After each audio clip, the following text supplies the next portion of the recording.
Start करने से पहले एक कॉन्सेप्ट ले लो वर्किंग कैपिटल का,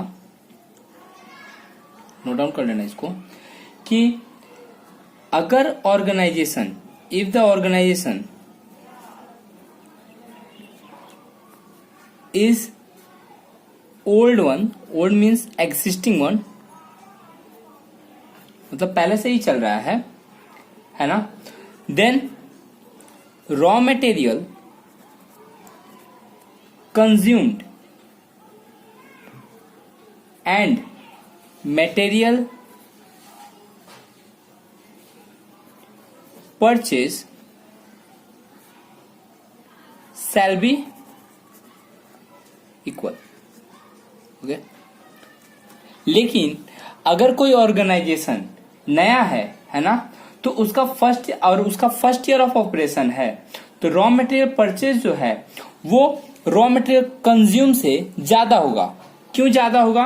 क्योंकि रॉ मटेरियल परचेज जो किया वो तो किया, जो कंज्यूम किया वो तो किया ही किया, और साथ में गोडाउन में रखने के लिए जो रॉ मटेरियल स्टॉक बचा हुआ है वो भी तो गोडाउन में है, तो परचेज तो टोटल उसको ज्यादा करना पड़ेगा, एक कंजम्पशन के लिए करना पड़ेगा, एक कुछ स्टोर में रखने के लिए करना पड़ेगा। तो सेकेंड क्वेश्चन पॉइंट होता है कि if the organisation is new, मतलब first year of operation,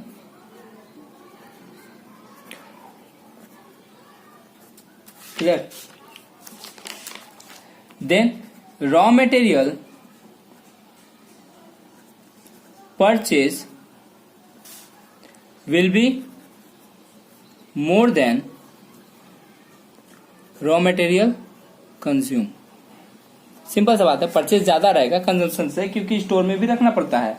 clear? तो उस टाइम में क्या हो जाएगा, raw material purchase equal to raw material consume plus closing stock of raw material. ये कॉन्सेप्ट तुम लोग को बताना था मेरे को।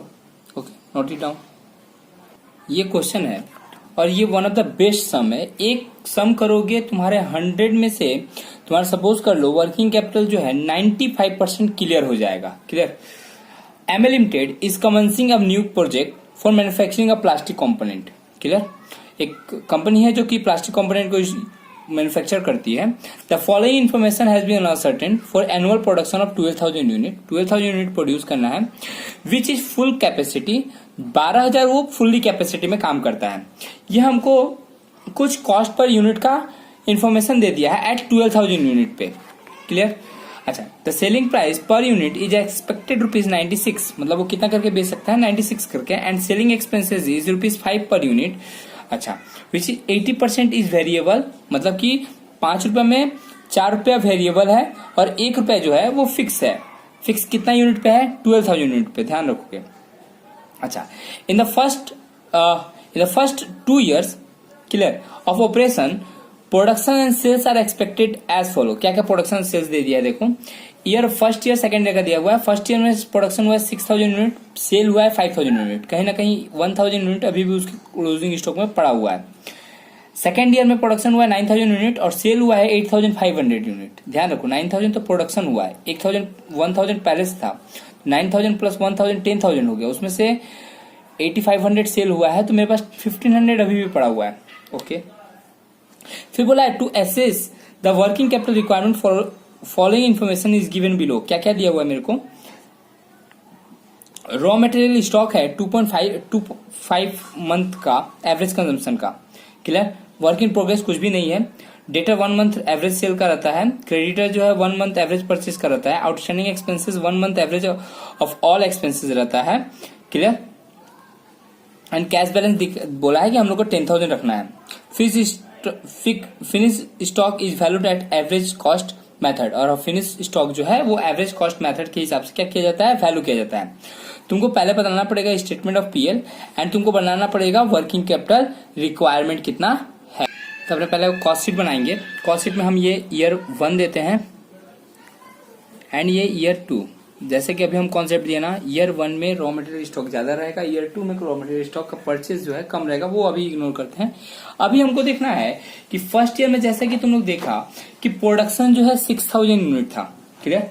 प्रोडक्शन जो है फर्स्ट ईयर में यूनिट जो था वो 6,000 था, जबकि सेकेंड ईयर में प्रोडक्शन जो है वो 9,000 यूनिट पे था। Got it?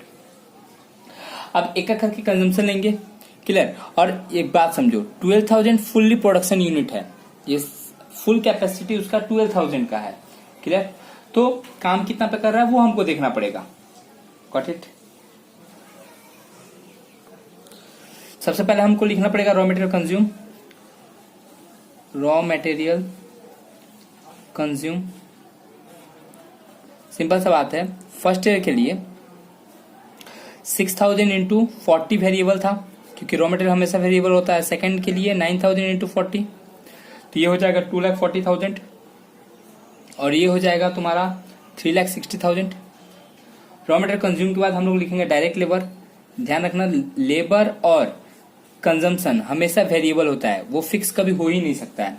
तो इसका भी वेरिएबल हो जाएगा, तो 6,000 इंटू 20, और ये 9,000 इंटू 20, क्लियर। 6,000 इंटू 20 करेंगे तो 1,20,000, और ये 9,000 इंटू 20 करेंगे तो 1,80,000। दोनों को ऐड कर लेंगे तो ये मेरा आ जाएगा प्राइम कॉस्ट, क्लियर, 3,60,000, और ये 4,05,40,000। ओके, फिर जो है हम लोग इसके साथ ऐड करेंगे फिक्स्ड मैन्युफैक्चरिंग एक्सपेंसेस। अब देखो, फिक्स्ड मैन्युफैक्चरिंग एक्सपेंसेस है या डेप्रिसिएशन है ना, या फिर तुम्हारा फिक्स्ड एडमिनिस्ट्रेशन एक्सपेंसेस है, वो मेरे प्रोडक्शन पे डिपेंड ही नहीं करता है, ये पूरी तरह से फिक्स है। और फिक्स है तो ये 12,000 यूनिट पे फिक्स है,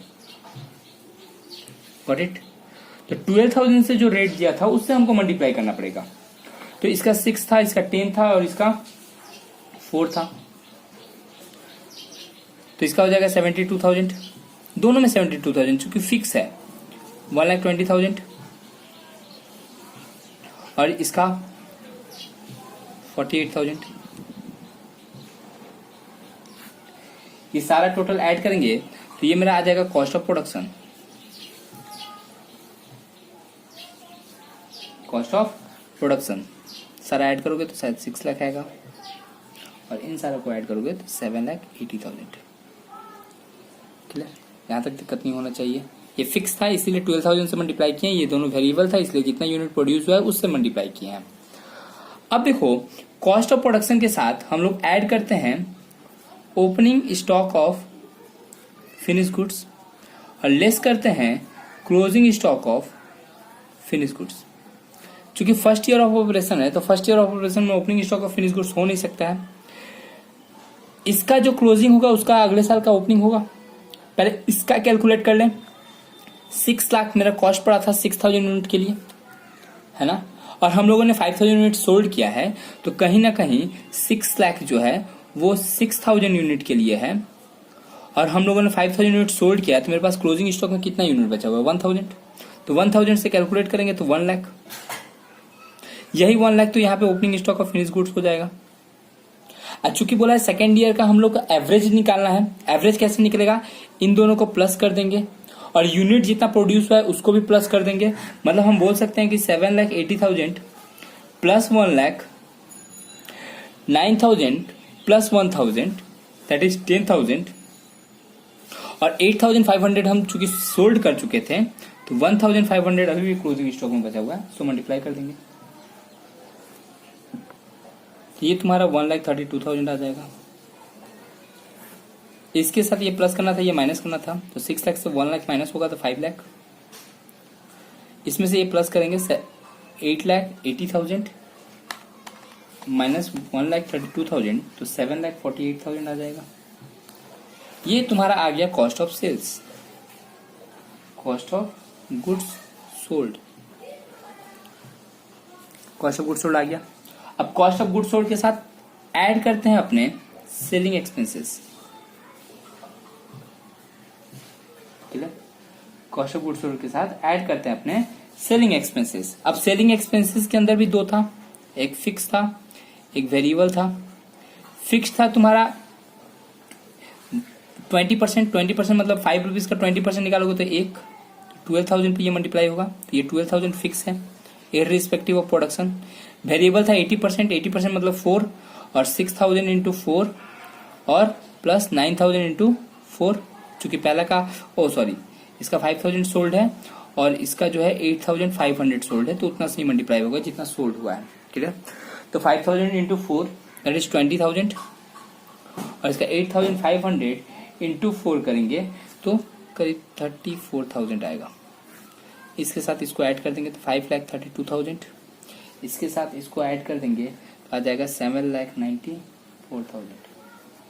बट इट सेलिंग प्राइस हम लोग को दिया हुआ था कि हम लोग सेलिंग प्राइस जो है 96 करके सोल्ड करेंगे, तो पहला का 5000 इंटू 96 और दूसरा का 96 इंटू 8500, तो 5000 इंटू 96 करें तो फिगर आएगा 4,80,000।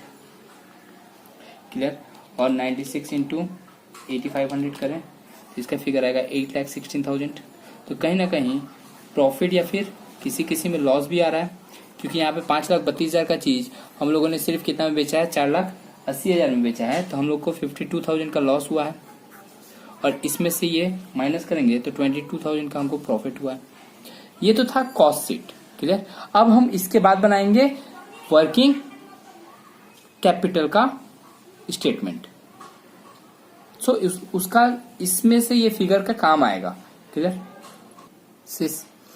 ये अब कॉस्ट शीट बन गया तो वर्किंग कैपिटल बनाना बहुत इजी हो जाता है। फॉर्मेट खींच लिया हम लोगों ने, कैलकुलेशन ऑफ वर्किंग कैपिटल। देखो हमको सबसे पहले तो रॉ मटेरियल स्टॉक का कैलकुलेट करना पड़ेगा, टाइम पीरियड उसका दिया हुआ था और फर्स्ट ईयर के लिए हम बोले तो फर्स्ट ईयर का रॉ मटेरियल कंजम्पशन कितना था, 2,40,000, तो 2,40,000 इंटू 2.25 मंथ डिवाइड बाई 12 और उसी तरह इसका जो था वो 3,60,000 था, तो 3,60,000 इंटू 2.25 डिवाइड बाई 12 कैलकुलेट कर लेंगे हम लोग। इसका आएगा 45,000 और इसका आएगा 67,500। ओके, रॉ मटेरियल स्टॉक के बाद हम लोग का फिनिश गुड्स। देखो फिनिश गुड्स का सबसे बड़ा बात, कॉस्ट शीट अगर हम बनाए हैं तो फिनिश गुड्स का तो हम लोग को क्लोजिंग स्टॉक का वैल्यू तो पता ही है, 1 लाख रुपीज एंड 1,32,000, तो हमको कैलकुलेट करने का अलग से जरूरत नहीं है। यहाँ पे हम लोग डायरेक्टली पुट कर सकते हैं 1 लाख एंड 1,32,000। अच्छा, बात आया डेटर। डेटर का हम लोग को क्रेडिट टाइम 1 मंथ का दिया हुआ है। डेटर टोटली डिपेंड करेगा सेल्स के ऊपर, डेटर टोटली डिपेंड करेगा सेल्स के ऊपर। अब देखो कोई कोई बुक जो है कॉस्ट ऑफ सेल्स को लेके चलता है और कोई कोई बुक जो है वो इंक्लूडिंग प्रॉफिट और लॉस को भी लेके चलता है। तो सेल्स इतना है तो हम इसी को लेके चलेंगे, ना कि इसको। क्लियर? तो सेल्स को लेके चलेंगे। अगर हम लोग को कुछ नहीं मेंशन किया है तो हम लोग पूरे सेल्स को ही क्रेडिट सेल एज्यूम करेंगे। तो फर्स्ट ईयर के लिए 4,80,000 इंटू 1/12 एंड सेकेंड ईयर के लिए 8,16,000 इंटू 1/12। ओके, कैलकुलेट कर लेंगे हम लोग डेटर, तो इसका आएगा 40,000 और इसका 68,000 आएगा। डेटर हो गया। कैश हम लोग को रिक्वायरमेंट बोल दिया था कि हम लोग को कैश रिक्वायरमेंट हमेशा बॉक्स में 10,000 चाहिए, तो 10,000 हम लोगों ने लिख लिया। ओके, ये सारा अगर हम लोग ऐड कर दें तो ये मेरा करंट एसेट्स का टोटल आ जाएगा। ठीक, अब हम लोग करंट लायबिलिटी अगर कैलकुलेट करें तो पहला आता है क्रेडिटर, और क्रेडिटर के लिए 2 चीज चाहिए, एक तो क्रेडिट परचेज है ना।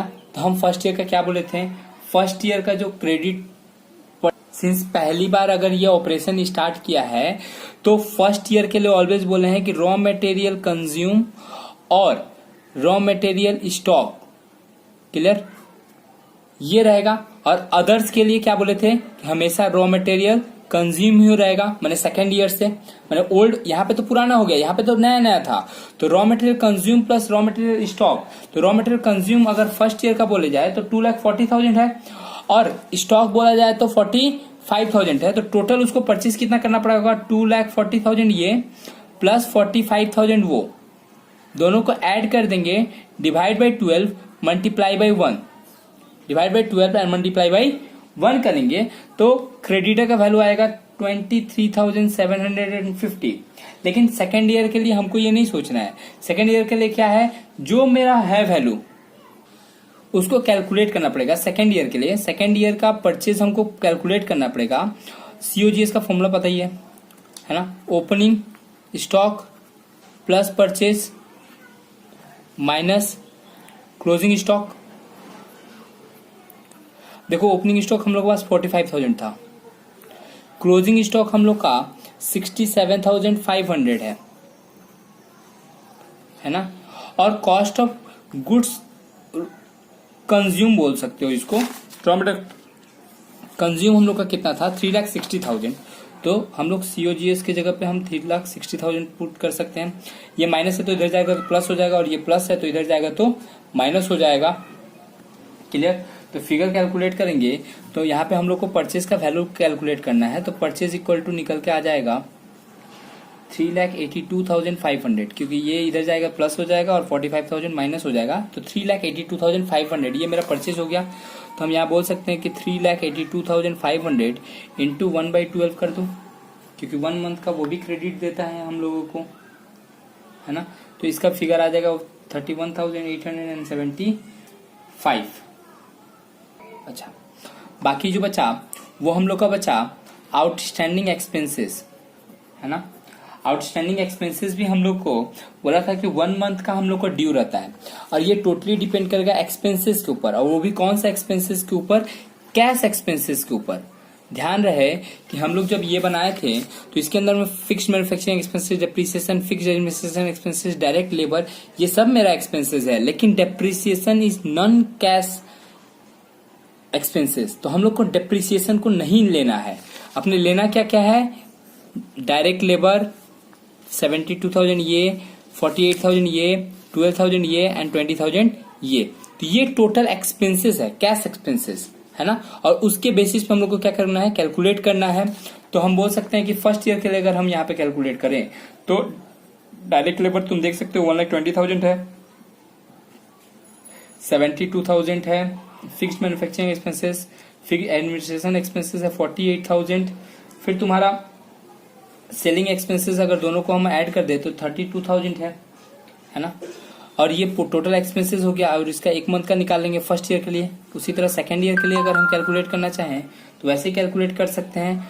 सेकेंड ईयर के लिए 1,80,000 ये है, प्लस 72,000 ये है, प्लस 48,000 है, और इस दोनों को अगर हम ऐड करें तो 46,000 ये हो रहा है, और इसका भी 1 मंथ का कैलकुलेशन होगा। ये फिगर कैलकुलेट कर लिए। अब तुम लोग का होमवर्क क्या है कि जितना भी करंट एसेट्स आया सबको लिखिए, करंट लायबिलिटी को ऐड करके लिख लो, करंट एसेट्स ऐड करके लिख लिए, करंट लायबिलिटी ऐड करके लिख लिए। अब हमको तुम लोग वर्किंग कैपिटल कितना आया वो कैलकुलेट करके सेंड करोगे। Thank you so much.